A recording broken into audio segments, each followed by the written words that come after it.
Programme में दोबारा खुशामदीद नाजरीन। मिस सहर का मौक़िफ़, उनकी अपनी ज़बानी आप सुन रहे थे। हमने आपको बताया था नाजरीन कि हमने कामरान हैदर से मौक़िफ़ के लिए राब्ता किया था और उन्होंने कोई जवाब नहीं दिया था, मगर अब से कुछ देर पहले उन्होंने इस बात पर इसरार किया और बार बार किया कि उस प्रोग्राम में सहर के साथ शरीक होंगे। हम आपके इल्म में ये बात लाना चाहते हैं नाजरीन कि मिस सहर की इजाज़त से हम कामरान हैदर को इस प्रोग्राम में शामिल कर रहे हैं। और इस वक्त हमारे साथ कामरान हैदर मौजूद हैं। जी कामरान हैदर, क्या कहेंगे आप मिस सहर के इल्जामात के जवाब में? झूठ है, सब झूठ है।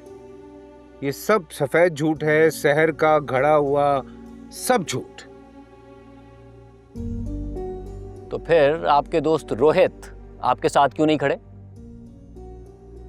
मैं इस प्रोग्राम में सहर से बात करने के लिए आया हूं, आपके सवालों का जवाब देने के लिए नहीं। कामरान साहब, मैं इस प्रोग्राम का मेजबान होते हुए और अपनी सहाफती जिम्मेदारियां पूरी करते हुए आपसे सवाल पूछ रहा हूं।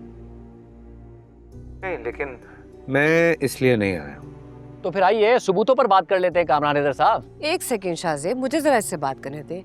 मैंने आज तक इसके पेट प्रोपेगेंडा का सामना किया, आज ये मेरा सामना करेगा। गुड, वेरी गुड सहर, वेरी गुड। चलो अब जवाब दो मेरी बात का कि क्यों मेरी जिंदगी तबाह करने पे तुली हुई हो तुम? क्यों इतना बड़ा झूठ बोला तुमने? तुम मेरे झूठ को अपने सच से साबित कर दो, बात खत्म हो जाएगी। कौन से झूठ की बात कर रही हो तुम? कौन से झूठ की बात कर रही हो? मेरी सच्चाई ने तुम्हें मीडिया पर आने पे मजबूर कर दिया।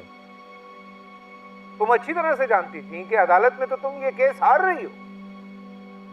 और मुझे तो समझ में नहीं आ रहा है, हैरत हो रही है कि इतना बड़ा एंकर होकर एक ऐसी झूठी औरत को लाके अपने शो पे बिठा लिया है जो कि झूठ पे झूठ बोले जा रही है, और आप उसे बोलने की इजाजत दे रहे हैं। इस प्रोग्राम में बोलने की इजाजत तो अब से कुछ देर पहले मैंने आप ही को दी थी कामरान साहब। हालांकि अदालत में यह फैसला होना अभी बाकी है कि आप एक झूठे हैं या नहीं और आपने रेप जैसा संगीन जुर्म किया या नहीं। मगर आप खुद ही इस लड़ाई को कानून की अदालत से मीडिया की अदालत में लाए हैं और खुद इस प्रोग्राम में आए हैं। और मेरे ख्याल में अदालत का फैसला मेरे हक में ही आएगा। And last I checked, इस केस पे तुम्हारे ख्यालात की नहीं बल्कि इस बात की अहमियत है कि अदालत क्या सोच रही है। और कानून और अवाम की अदालत में तुम हार रहे हो क्योंकि कानून सबूतों की बुनियाद पर फैसला देता है और इस केस का एक एक सबूत तुम्हारे खिलाफ चीख चीख कर गवाही दे रहा है।